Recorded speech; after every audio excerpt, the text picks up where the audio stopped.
Bonjour à tous et bienvenue sur Radio Al-Alma, l'émission qui parle de la culture et du milieu artistique. Je suis votre présentateur Alain Ramirez. Cette semaine, nous vous invitons à plonger dans l'inconnu, à partir à l'aventure dans un conte aquatique interprété par 4 comédiens danseurs. Nous vous proposons de découvrir l'histoire d'amour entre Chip et Yoko. Pour nous présenter le spectacle, Yoko, la méduse amoureuse d'un sac plastique, de la compagnie Pli et Bagages, nous accueillons Madeleine Farjon, qui est metteuse en scène et chorégraphe, Léa Bridaroli, comédienne qui joue le rôle de Yoko, et Thomas Canariato, qui, en plus d'être un des comédiens du spectacle, est également l'auteur de la pièce. Voilà, donc bonjour tout le monde, je suis ravi de vous accueillir aujourd'hui. Bonjour. Bonjour. Bonjour. Écoutez, on va parler de ces beaux spectacles, hein, ces beaux spectacles que vous allez bientôt présenter au Festival d'Avignon, que vous venez il y a grosso modo un mois de présenter sous Paris au Festival Phoenix. Je pense qu'on peut commencer par le début. C'est quoi cette histoire d'une méduse dans un sac plastique? C'est un peu particulier quand même. Donc, est-ce que quelqu'un peut s'élancer à nous parler un petit peu du résumé de la pièce ou de comment quelqu'un a pensé à cette histoire merveilleuse? Je pense qu'on va laisser la place à Thomas parce que cette idée vient de lui, puisqu'il est et comédien et auteur du spectacle. Merci. L'idée, je pense qu'elle date il y a 2 ans et demi. C'est en voyant une performance d'une chorégraphe qui s'appelle Fia Ménard. Je ne sais pas si tu connais Alain. C'est une chorégraphe française et elle avait fait une performance, 15 minutes, en faisant voler, en faisant danser des sacs plastiques dans un cercle qui était délimité par des gros ventilateurs en fait. Elle plaçait des ventilateurs en cercle, elle lançait des sacs plastiques et tu avais l'impression que les sacs plastiques dansaient et étaient vivants, quoi. Et ça m'avait vraiment époustouflé. Et c'est à cette époque-là aussi où je m'intéressais au vivant, aux origines du vivant. On entendait parler de d'où vient la vie, quoi, des abysses qu'on commence à découvrir. Et voilà, petit à petit, cette histoire est née. Et du coup, j'ai dit, bah, tiens, ça serait marrant d'écrire, trouver une histoire sur le vivant avec un sac plastique. On voit tout de suite la ressemblance avec une méduse. Et donc, l'histoire de Yoko, c'est l'histoire d'une sorte de Roméo-Juliette des abysses. Yoko, qui est une jeune méduse, à qui on laisse rien faire. Et Chip est un sac plastique un peu baroudeur qui vient de très très loin. Ils se rencontrent par hasard dans l'océan. Et un peu comme Roméo et Juliette, ils appartiennent à deux clans qui se détestent. Et typiquement, les méduses ont peur de se faire remplacer par les plastiques, du coup comme les Capulet et les Montaigu dans Roméo et Juliette. Voilà, donc ça commence comme Roméo et Juliette, et puis après, il y a une quête, plein de péripéties, et Yoko va devoir plonger au plus profond de l'océan en réussissant à vaincre ses peurs, et puis bon, il va se passer plein de choses, mais je vais pas tout dire quand même non plus, quoi. Voilà le point de départ. Quand même, bah, c'est très bien.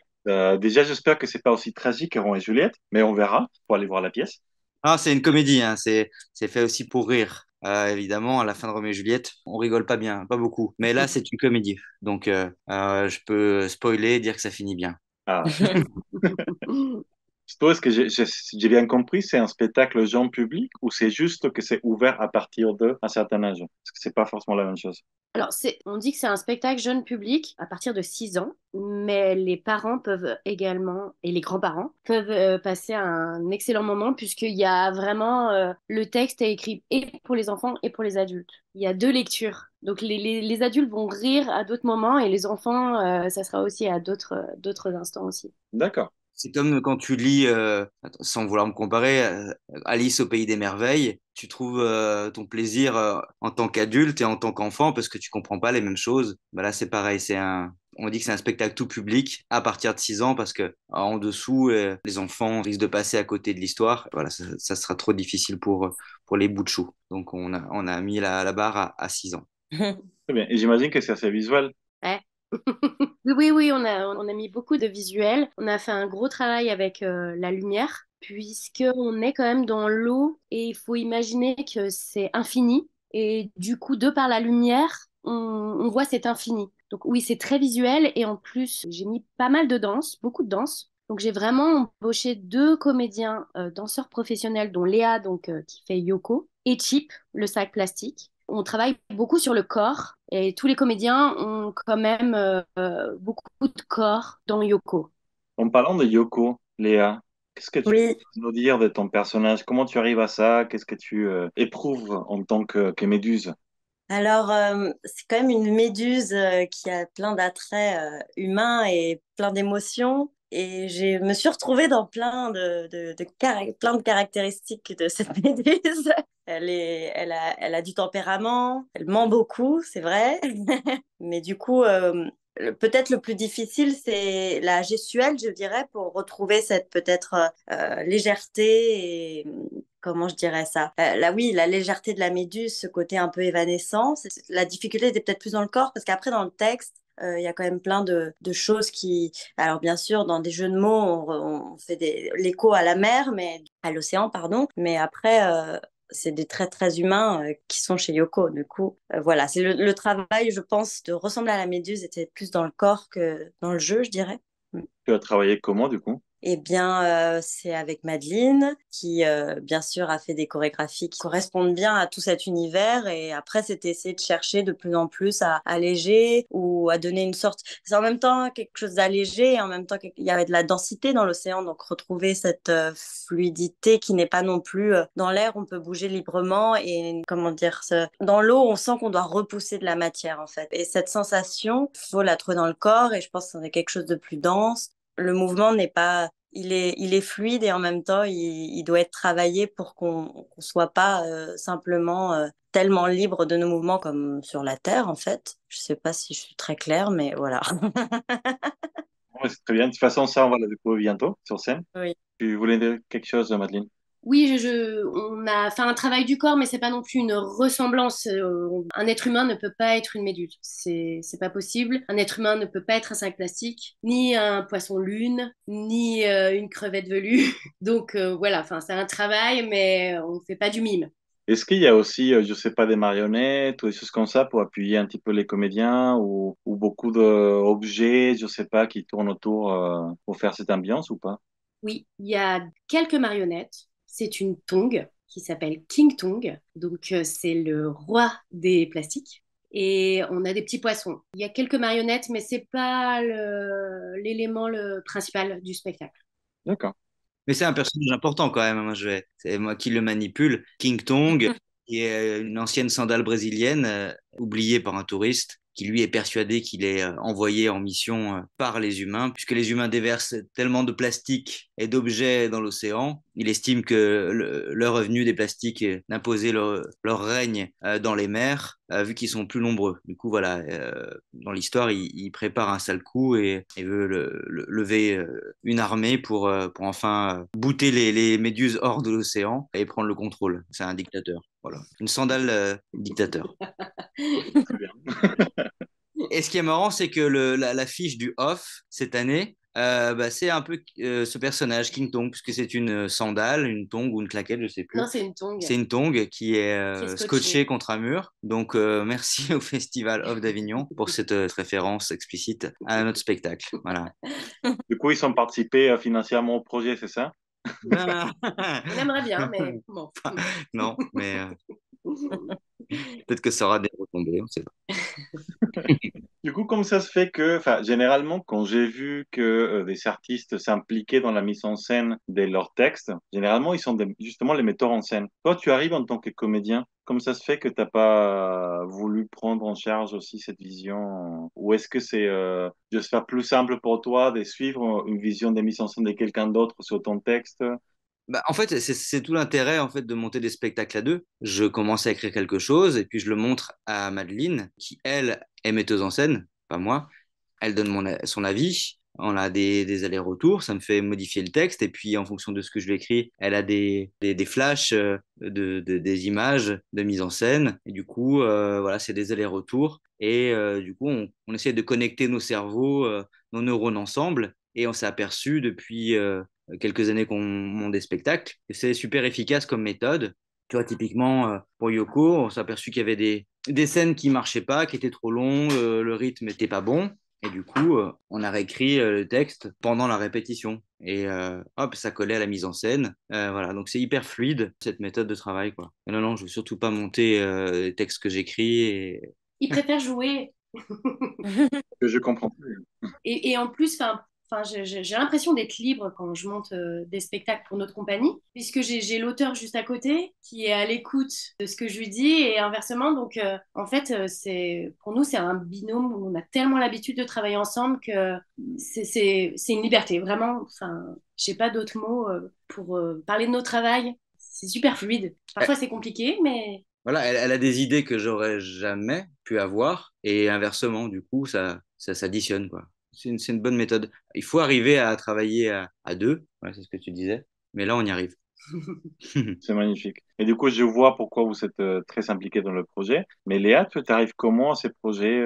Qu'est-ce qui t'a intéressé du projet ou qu'est-ce qui te plaît le plus de l'histoire ou de la mise en scène ou de ton personnage? Oui, bah déjà de une, j'ai entendu parler de ce projet. C'était une annonce d'audition assez toutefois basique. Moi, ce qui m'a beaucoup plu, c'est que voilà, je suis danseuse de base, mais déjà quand j'étais enfant, j'avais fait un premier Avignon à 12 ans en tant que comédienne. Et c'est vrai que j'ai adoré pouvoir revenir à mes sources, entre guillemets, parce que ça fait partie de moi et ça fait partie aussi de mon ADN de jouer la comédie. J'ai toujours considéré que j'étais pas juste un corps et je suis pas là juste pour sourire. Et je pense que c'est très important d'être totale et je suis ravie de pouvoir m'exprimer aussi par la voix et pas que par mon corps et de mélanger tout ça en fait. Voilà. Donc c'est pour ça que j'aime beaucoup ce projet et puis aussi la bonne ambiance qu'il y a dans notre équipe qui est primordiale pour moi maintenant aussi quand je choisis les projets.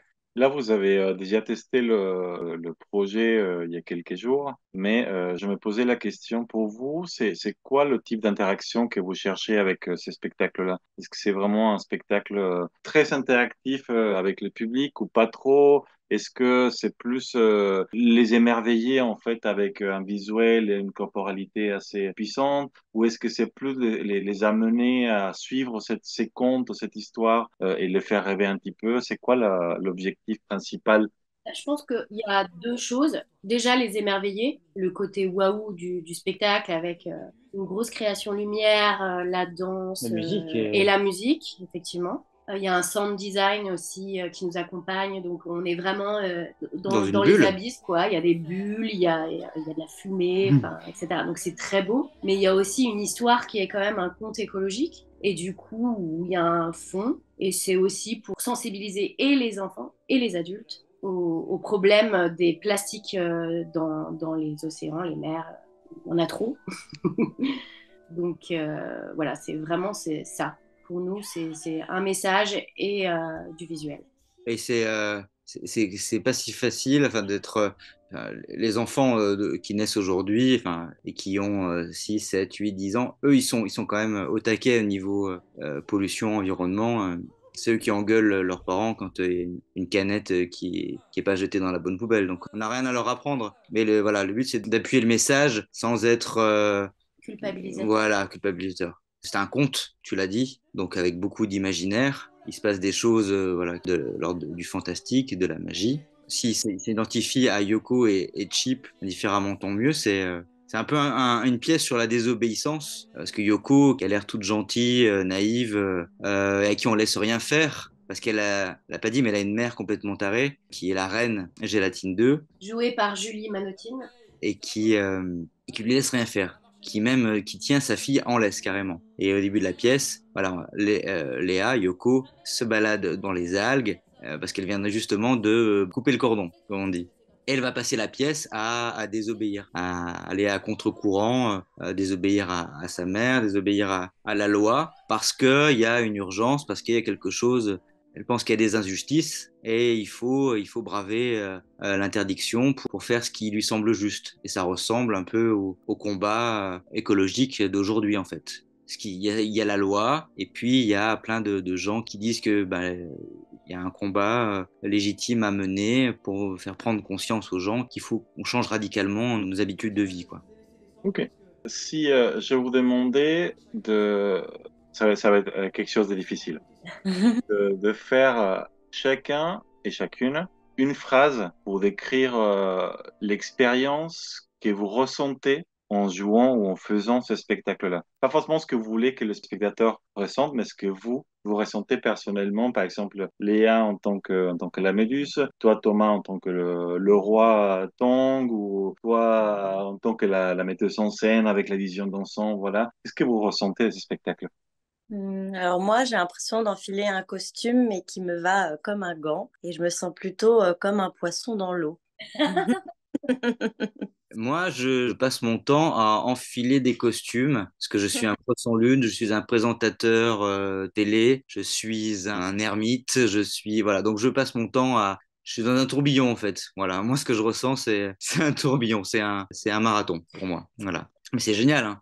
Et ce que je ressens, moi, je vois du rythme, du mouvement, de la couleur et surtout du bonheur d'être avec cette équipe. Parce que vraiment, j'ai eu de la chance de tomber sur des artistes très talentueux et pour moi, c'était le bonheur. Oui, parce que ça semble évident maintenant, mais tu vois, Léa Bridaroli et François Augier, qui sont les deux premiers rôles, qui sont danseurs et comédiens, on a eu beaucoup de chance de les trouver parce que ça existe pas, en fait, ce type d'interprètes qui savent autant danser que jouer. Tu vois, Aussi moi, bien l'un ouais, que l'autre. voilà. Parce qu'un comédien qui essaye de danser, ça se voit tout de suite. Voilà, moi, je sais pas danser. Enfin, tu vois tout de suite la différence. La danse, c'est un art extrêmement exigeant, précis. Du coup, en montant le spectacle, on s'est dit, ben, ça ne marchera que si on trouve des danseurs qui savent jouer au même niveau. Et j'avais vraiment cette exigence parce que je voulais vraiment que Yoko soit très gracieuse, presque classique, il fallait qu'elle exprime cette grâce. Une méduse qui est dans l'eau, c'est très très beau. Et c'est pas ce qu'il y a de plus simple. Et bon, bah, Léa est arrivée en audition et ça a été vraiment le coup de foudre pour Yoko. Donc voilà. Voilà, faut surtout pas que tu te blesses, Léa, parce que On a besoin de avoir toi. beaucoup de mal à te remplacer. Voilà. Et pleure. Avignon, c'est très long. Donc, Non, mais ça va bien se passer. En plus, même si arrive la canicule et tout ça, c'est pas grave. Et il sera sous l'eau, donc ça va. Et il a dit que exactement. c'était Exactement. comme un gant, le rôle. Donc voilà, tout va bien, tout va bien. Il n'y a pas de raison qu'il y ait un pépin comme ça. Oui, il n'y aura pas de problème. Bon, écoutez, là, on arrive à la fin de l'émission. Mais juste avant de partir, je veux rappeler tout le monde que la pièce s'appelle Yoko, la méduse amoureuse dans le sac plastique, qu'il va jouer du 7 au 29 juillet à 10 heures au théâtre La Luna, au Festival d'Avignon. Donc, courez-y, vous êtes encore dans le temps de faire les bagages, prendre un billet de train et partir. Ou sinon à la nage, effectivement, Léa, partir à la nage et traverser tout ce que vous pouvez traverser, montagne, désert, peu importe, pour aller voir cette belle histoire, voilà, que moi j'ai hâte de découvrir. Un dernier mot? Ben, venez voir Yoko.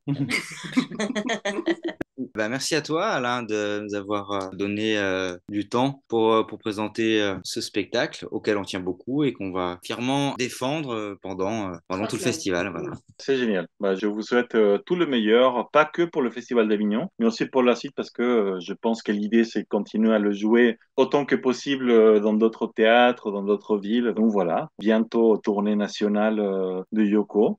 On l'espère. On va tout faire pour. Voilà. Bon, bah pour finir, j'invite tout le monde à cliquer sur le bouton souscrire de cette chaîne, ainsi que sur la petite cloche, à liker la vidéo, à partager, à laisser vos commentaires. Et sur cela, je souhaite à tout le monde une très belle journée et on se retrouve au Festival d'Avignon à partir du 7 pour voir Yoko. À bientôt. À bientôt.